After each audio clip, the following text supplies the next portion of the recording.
BCom part second, EFM paper second, financial management. इसका chapter हम देख रहे हैं रेशो एनालिसिस, अनुपात विश्लेषण। रेशो एनालिसिस इस चैप्टर के में से हमको पढ़ना था मीनिंग ऑफ रेशोज़, अनुपातों का अर्थ, objectives and utility of ratio analysis, अनुपात विश्लेषण के उद्देश्य एवं उपयोगिता, लिमिटेशंस ऑफ रेशो एनालिसिस, अनुपात विश्लेषण की सीमाएं, and last precautions in the use of ratios, अनुपातों के प्रयोग में सावधानियां। इन सभी का जो थ्योरी पोर्शन है वो मैंने आपको व्हाट्सएप पे डाल दिया था और आज हम इसका प्रैक्टिकल पोर्शन स्टार्ट करेंगे।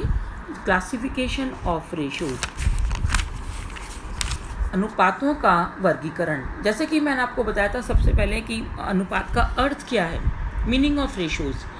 अनुपात इसके अर्थ के रूप में यदि हम देखें तो अनुपात किन्हीं दो संख्याओं के मध्य गणितीय संबंध स्थापित करता है।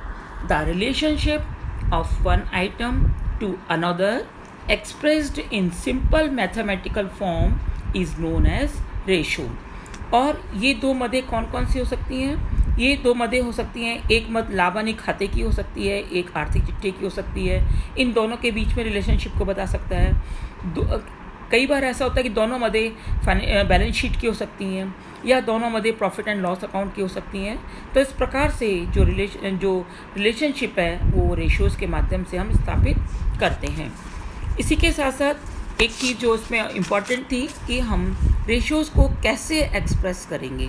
अनुपातों की अभिव्यक्ति एक्सप्रेस का मतलब हम उनको जो आंसर आप क्वेश्चन करेंगे, उनके जो आंसर्स आएंगे उनको हम चार तरीके से एक्सप्रेस कर सकते हैं। कुछ रेशोज़ हम जब कैलकुलेट करेंगे तो वो आएंगे शुद्ध अनुपात के रूप में, एज ए प्योर प्रपोर्शन। जैसे हम लिखते हैं 4:1, 2:1, कुछ इस तरह से होंगे।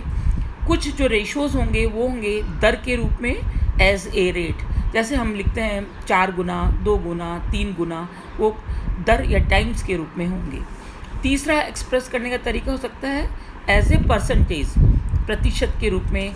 जब हम लिखते हैं 20%, 10%, तब आता है वो प्रतिशत के रूप में।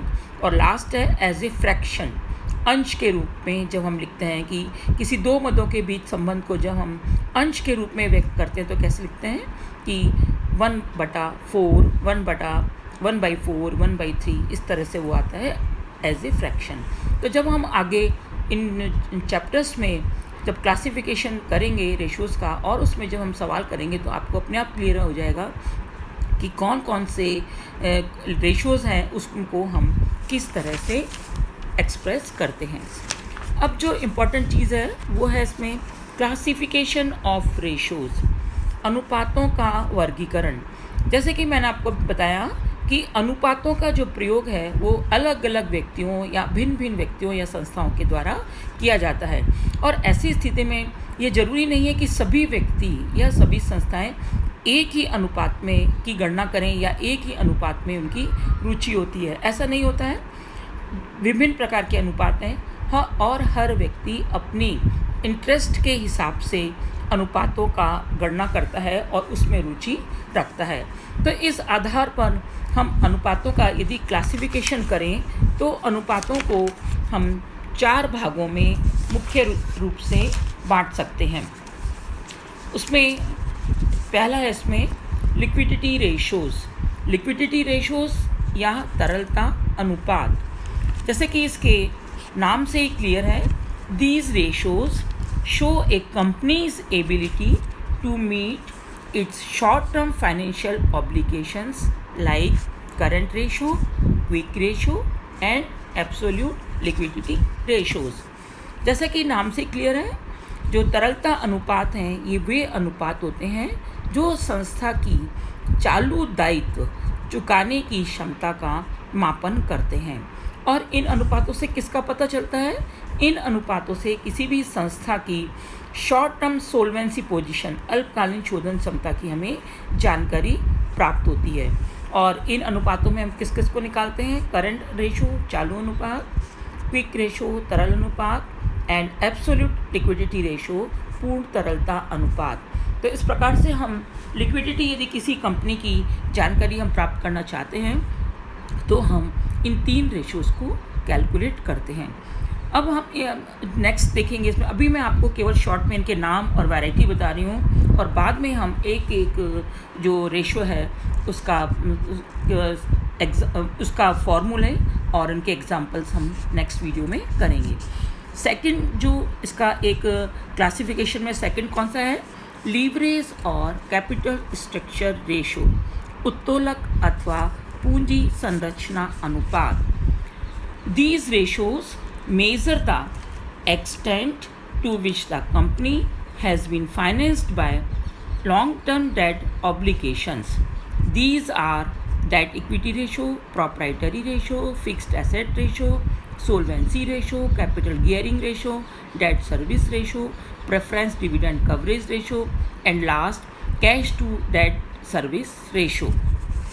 लीवरेज और कैपिटल स्ट्रक्चर रेशियोज, उत्तोलक अथवा पूंजी संरचना अनुपात कौन से होते हैं? ये वो अनुपात होते हैं जो किसी भी संस्था की दीर्घकालीन शोधन क्षमता का माप करते हैं। जैसे कि हमने पढ़ा था कि जो लिक्विडिटी रेशियोज़ हैं वो शॉर्ट टर्म के लिए है, और जो कैपिटल स्ट्रक्चर रेशियो है, जैसे कि नाम से क्लियर है, कैपिटल स्ट्रक्चर रेशियो, इनका संबंध किसी भी संस्था की दीर्घकालीन शोधन क्षमता को मापन करने के लिए किया जाता है।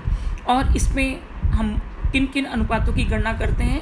फर्स्ट, ऋण समता अनुपात, स्वामित्व अनुपात, स्थायी संपत्ति अनुपात, शोधन क्षमता अनुपात, पूंजी दंतीकरण अनुपात, ऋण सेवा अनुपात, पूर्वाधिकार अंश लाभांश व्याप्ति अनुपात, एंड लास्ट रोकड़ ऋण सेवा अनुपात। इन सब शेयर्स के इन सभी जितने भी रेशोज़ हैं उनको हम कैपिटल स्ट्रक्चर रेशोज़ में कैलकुलेट करते हैं। तीसरा जो इसका क्लासिफिकेशन है वो है एक्टिविटी रेशोज़ या क्रियाशीलता अनुपात। These ratios show how efficiently a company is using its assets to generate sales. These are inventory turnover ratio, debtors turnover ratio, creditors turnover ratio, assets turnover ratio, fixed assets turnover ratio, current assets turnover ratio, capital turnover ratio, and last net worth turnover ratio. क्रियाशीलता अनुपात, activity ratios, ये अनुपात किसी भी संस्था को जो उपलब्ध साधन है उन और या संपत्तियां हैं उनका प्रभावी उपयोग किया गया है या नहीं किया जा रहा है, इस बात की जानकारी हमें देता है। और इस अनुपातों में मुख्य रूप से किसकी गणना करते हैं? स्कंद आवर्त अनुपात, देनदार आवर्त अनुपात, लेनदार आवर्त अनुपात, कुल संपत्ति आवर्त अनुपात, स्थायी संपत्ति आवर्त अनुपात, चालू संपत्ति आवर्त अनुपात, पूंजी आवर्त अनुपात, शुद्ध कीमत आवर्त अनुपात। तो ये थे सारे एक्टिविटीज़ रेशोज जिनको कि हम आगे इनको पढ़ेंगे। एंड फोर्थ एंड लास्ट जो है इसमें वो है इसका क्लासिफिकेशन प्रॉफिटेबिलिटी रेशोज़ या लाभदायकता अनुपात। Profitability ratios, these ratios measure how efficiently a company management has generated profit on sales and investment. These are gross profit ratio, net profit ratio, operating profit ratio, operating ratio, return on proprietors fund, return on equity capital, return on total assets, return on capital employed, earning per share, price earning ratio, dividend per share ratio, dividend payout ratio, dividend yield ratio, and last reserves to equity share capital ratio. तो last जो किसकी category है वो है लाभदायकता अनुपात, profitability ratios. जैसा कि इसके नाम से क्लियर है, ये अनुपात वो अनुपात होते हैं जिनकी सहायता से संस्था की लाभदायकता का मापन किया जाता है, और इस लाभदायकता संस्था की लाभ अर्जन की क्षमता का माप है जिसे विक्रय पर अथवा विनियोग से संबंधित करके हम माप सकते हैं। इसमें मुख्य रूप से किस किस जो रेशोज़ की हम गणना करते हैं, एक तो हम सेल्स पर आधारित प्रॉफिटेबिलिटी रेशियोज़ देखते हैं, एक हम जो कैपिटल हमने लगा रखी है उस पर आधारित हम उस पर आधारित हम रेशियोज़ कैलकुलेट करते हैं, और तीसरा जो हमारे शेयर्स हैं उन पर क्या उनकी के ऊपर क्या प्रॉफिटेबिलिटी है, उसके आधार पर इसको भी हम 3 भागों में बांट देते हैं। तो पहला है इसमें विक्रय पर आधारित लाभदायकता अनुपात, उसमें हम पढ़ेंगे सकल लाभ अनुपात, परिचालन अनुपात, परिचालन लाभ अनुपात और शुद्ध लाभ अनुपात। इसी प्रकार से हम विनियोजित पूंजी पर जो आधारित हैं उसमें हम पढ़ेंगे स्वामित्व कोषों पर प्रत्यय, समता पूंजी पर प्रत्यय, कुल संपत्तियों पर प्रत्यय और विनियोजित पूंजी पर प्रत्यय। और तीसरा था अंशों पर अर्जित लाभदायकता अनुपात, जिनका बेस होगा अंश, और उस पर हम पढ़ेंगे प्रति अंश अर्जन, मूल्य अर्जन अनुपात, प्रति अंश लाभांश, लाभांश भुगतान अनुपात, लाभांश प्रतिफल अनुपात एंड लास्ट संचयों और समता अंश पूंजी अनुपात। तो इस प्रकार से ये था क्लासिफिकेशन ऑफ रेशोज़। इस रेशोज़ के अंतर्गत हम इन सभी को हम एग्जाम्पल फॉर्मूले के साथ हम डिटेल से नेक्स्ट वीडियो में पढ़ेंगे। अभी आपको ये चीज़ समझना है कि 2 चीज़ें हमको समझनी है कि हम जो रेशोज़ किसे कहते हैं, रेशोज़ की क्या इम्पोर्टेंस है, और साथ साथ रेशोज़ को कैलकुलेट करते समय हमें कौन सी सावधानियां रखनी चाहिए, और इसी के साथ साथ हम कौन कौन से जो रेशोज़ हैं उनकी स्टडी करेंगे। तो इस प्रकार से हमने देखा कि 4 प्रकार के रेशोज़ हैं जिनकी कि हम स्टडी नेक्स्ट वीडियो में करेंगे। Thank you.